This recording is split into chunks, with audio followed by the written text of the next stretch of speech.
नमस्कार दोस्तों, स्वागत है आप सभी का हमारे YouTube चैनल नीतू ठाकुर जी की में। आज हम लेकर आए हैं फ्रीडम स्ट्रगल का फेज 3, जो हमारा 1919 से 1922 तक जितने भी क्वेश्चन बनते हैं वो हमने सभी इसमें कवर किए हैं। तो आइए वीडियो को शुरू करने से पहले यदि आप चैनल पर नए हैं तो प्लीज़ चैनल को सब्सक्राइब कर लीजिए तथा बेल आइकन दबा दें, जिससे आगे आने वाले वीडियो का नोटिफिकेशन आप तक सबसे पहले पहुंच सके। तो आइए वीडियो शुरू करते हैं। पहला प्रश्न है हमारा, रॉलेट एक्ट कब किस वर्ष पारित हुआ था? तो ये किस वर्ष पारित हुआ था? ये हुआ था 1919 में, ऑप्शन सी 1919 में। अगला प्रश्न है हमारा, रॉलेट एक्ट का आधिकारिक नाम क्या था? तो ये क्या था? Anarchical and revolutionary crime act. क्या था? Anarchical and revolutionary crime act. Option B सही हो जाएगा हमारा। अगला प्रश्न है हमारा, रॉलेट एक्ट का मुख्य प्रावधान क्या था? तो रॉलेट एक्ट का मुख्य प्रावधान क्या था? बिना मुकदमे के गिरफ्तारी। क्या था? बिना मुकदमे के गिरफ्तारी। ऑप्शन बी बिना मुकदमे के गिरफ्तारी। अगला प्रश्न है हमारा, रॉलेट एक्ट को भारतीयों ने किस नाम से पुकारा था? तो किस नाम से पुकारा था भारतीयों ने? ये पुकारा था काला कानून। ऑप्शन बी काला कानून। अगला प्रश्न है हमारा, रॉलेट एक्ट के समय भारत का वायसराय कौन था? तो भारत का वायसराय कौन था जब रॉलेट एक्ट पारित हुआ था? तो ये था Lord Chelmsford. Option C Lord Chelmsford. अगला प्रश्न है हमारा, रॉलेट एक्ट के विरोध में सत्याग्रह किसने शुरू किया था? तो सत्याग्रह किसने शुरू किया था? ये किया था गांधी जी ने। ऑप्शन सी गांधी जी ने। अगला प्रश्न है हमारा, रॉलेट सत्याग्रह का प्रारंभ कब हुआ था? तो रॉलेट सत्याग्रह का प्रारंभ कब हुआ था? 6 अप्रैल 1919 को। कब हुआ था? 6 अप्रैल 1919 को। अगला प्रश्न है हमारा, रॉलेट सत्याग्रह की प्रकृति कैसी थी? तो रॉलेट सत्याग्रह की प्रकृति कैसी थी? ये थी अहिंसक। ऑप्शन सी अहिंसक। अगला प्रश्न है हमारा, जलियांवाला बाग हत्याकांड कब हुआ था? तो जलियांवाला बाग हत्याकांड कब हुआ था? ये हुआ था हमारा 13 अप्रैल 1919 को। ऑप्शन सी 13 अप्रैल 1919 के लिए। अगला प्रश्न है हमारा, जलियांवाला बाग कहाँ स्थित है? तो जलियांवाला बाग कहाँ स्थित है? यह है अमृतसर में। कहाँ? अमृतसर में। ऑप्शन बी अमृतसर में। अगला प्रश्न है हमारा, जलियांवाला बाग की घटना के समय सभा किस अवसर पर थी? तो ये किस अवसर पर थी? ये थी हमारी बैसाखी पर। ऑप्शन बी बैसाखी पर। अगला प्रश्न है हमारा, जलियांवाला बाग में गोली चलाने का आदेश किसने दिया था? तो गोली चलाने का आदेश किसने दिया था? ये दिया था जनरल डायर ने। ऑप्शन सी जनरल डायर ने। अगला प्रश्न है हमारा, जलियांवाला बाग में आधिकारिक रूप से कितने लोग मारे गए थे? तो कितने लोग मारे गए थे? कितने लोग मारे गए थे? 379। कितने? 379। Option B 379। अगला प्रश्न है हमारा, जलियांवाला बाग की जांच के लिए किस आयोग का गठन हुआ था? तो किस आयोग का गठन हुआ था? ये हुआ था हमारा हंटर आयोग का। किसका हुआ था? हंटर आयोग का। ऑप्शन बी हंटर आयोग का। अगला प्रश्न है हमारा, जलियांवाला बाग कांड के विरोध में गांधी ने कौन सी उपाधि लौटा दी थी? तो ये कौन सी उपाधि लौटा दी थी? ये कैसर ए हिंद की। कौन सी उपाधि लौटा दी थी? कैसर ए हिंद की। अगला प्रश्न है हमारा, खिलाफत आंदोलन का मुख्य उद्देश्य क्या था? खिलाफत आंदोलन का मुख्य उद्देश्य क्या था? तो खिलाफत आंदोलन का मुख्य उद्देश्य क्या था? तुर्की के खलीफा की रक्षा। क्या ना? तुर्की के खलीफा की रक्षा। ऑप्शन बी तुर्की के खलीफा की रक्षा। अगला प्रश्न है हमारा, खिलाफत आंदोलन किस देश से संबंधित था? खिलाफत आंदोलन किस देश से संबंधित था? तो ये किससे संबंधित था? ये था हमारा तुर्की से। किससे? तुर्की से। ऑप्शन सी तुर्की से। अगला प्रश्न है हमारा,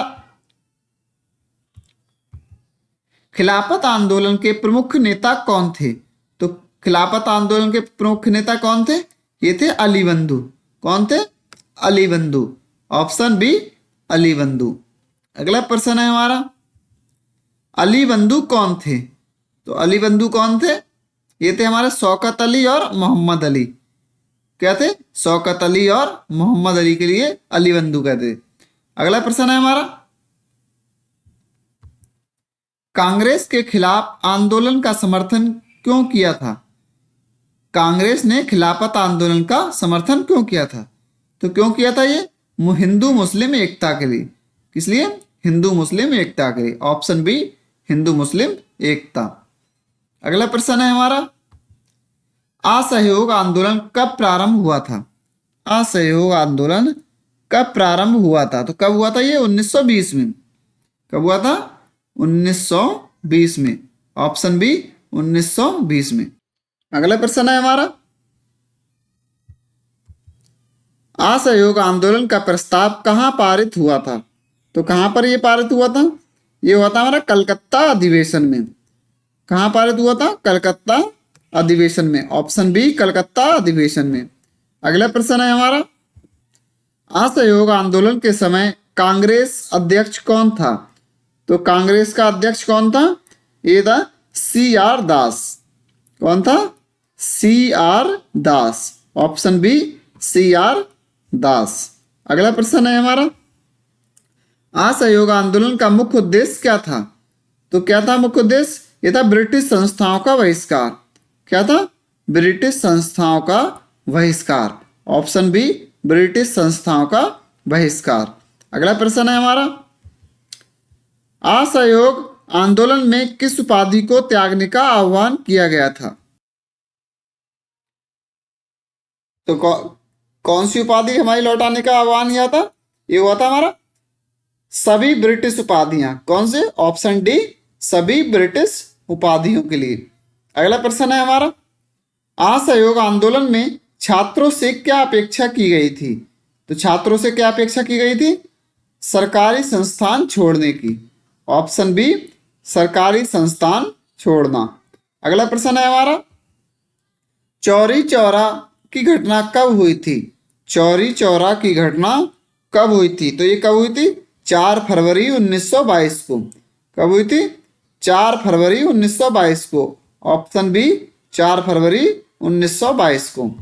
अगला प्रश्न है, चौरी चौरा कहाँ स्थित है? चौरी चौरा कहाँ स्थित है? तो कहाँ स्थित है? ये उत्तर प्रदेश में। ऑप्शन सी, उत्तर प्रदेश में। अगला प्रश्न है हमारा, चौरी चौरा की घटना में क्या हुआ था? तो चौरी चौरा की घटना में क्या हुआ था? पुलिस चौकी जला दी गई। क्या हुआ था? पुलिस चौकी जला दी गई। ऑप्शन बी सही हो जाएगा हमारा।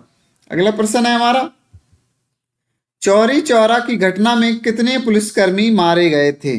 चौरी चौरा की घटना में कितने पुलिसकर्मी मारे गए थे? तो कितने पुलिसकर्मी मारे गए थे? ये 22 मारे गए थे। ऑप्शन सी, 22 मारे गए थे।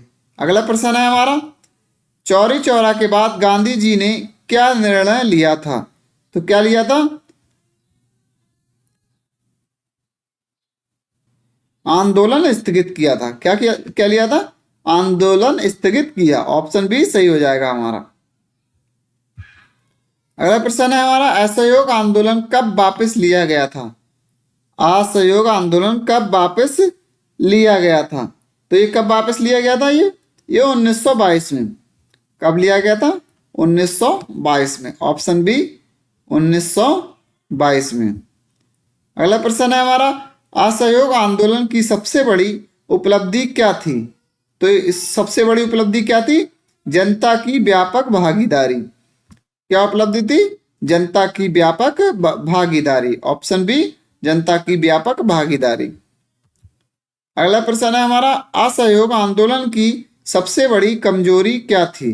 तो सबसे बड़ी कमजोरी क्या थी? ये थी हमारी हिंसा की घटनाएं। ऑप्शन बी, हिंसा की घटनाएं। तो ये थे हमारे फेज 3 के जितने भी क्वेश्चन हमारे एग्जाम में पूछे जाते हैं वो। यदि आपको वीडियो पसंद आई हो तो प्लीज़ चैनल को सब्सक्राइब कर लें और वीडियो को लाइक और शेयर करना ना भूलें।